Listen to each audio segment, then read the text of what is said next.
Hello, beautiful hearts. Winter solstice, dark moon, new moon, eclipse love from my heart to yours. I just wanted to say thank you for supporting me and continue to support me in the work that works through me.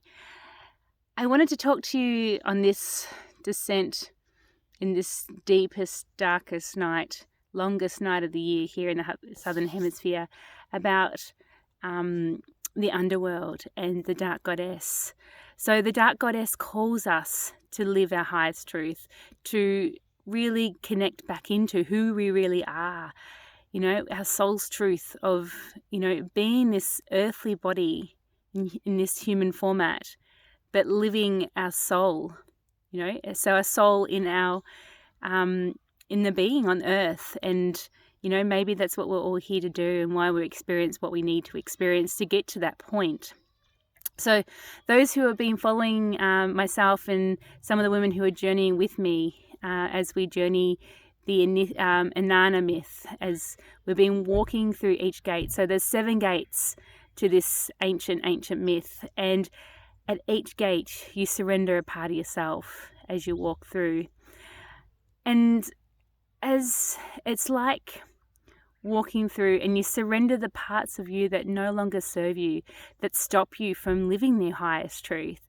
And when you reach Ishgagal, who's the queen of the underworld, she puts you on a meat hook to die as your old self and to rebirth as a new self.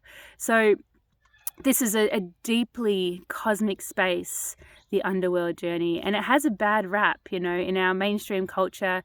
The underworld and the dark goddess is seen as something to be really fearful. And I guess what my teacher, Jane Hardwick Collins, would say, that, that is the patriarchal culture teaching us that actually, it's a powerful place to be. And of course it is, because when you get down and you have nothing else left to shed and you are just a body, you open yourself up to this portal of that death, birth, cosmic realm of infinite potential of everything and nothing, because you turn into nothing and you are everything at once.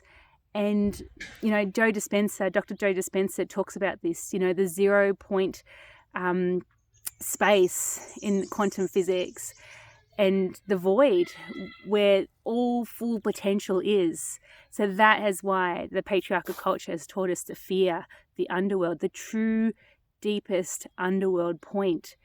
What happens at winter solstice, what happens when we're bleeding, what happens, for birthing mothers and babies at that 0 point, that the deepest descent, the full portal from earth to the cosmic spaces.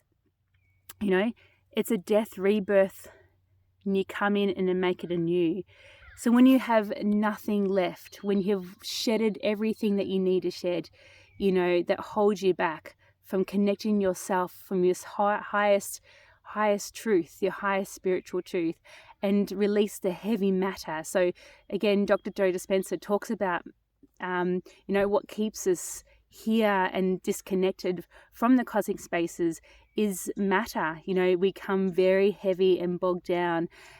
But when we let go of all the stuff that, all the wounds and all the old stories, even the lineage stories that hold us back from really stepping into our full potential, we become lighter, we become more, less matter and a higher frequency. So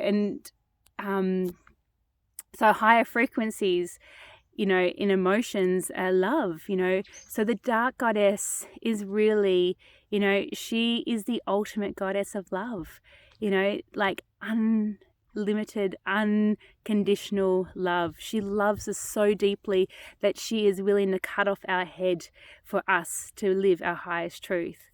So in the underworld, the void, the infinite potential of everything and nothing, where you get to that place and, what is it? How do you want to be? It's a chance to put your hand in the clay, as Abraham Hicks would say, and mold a new way of being as you start your ascent. So you've collected the seeds at each gate of how you want to be.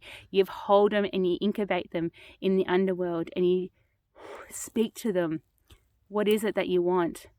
And then when you ascend, you plant those seeds in the soil into a new spring.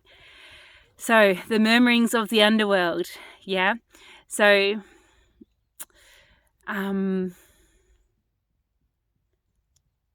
just the cosmic realm space of connecting back to who you truly are.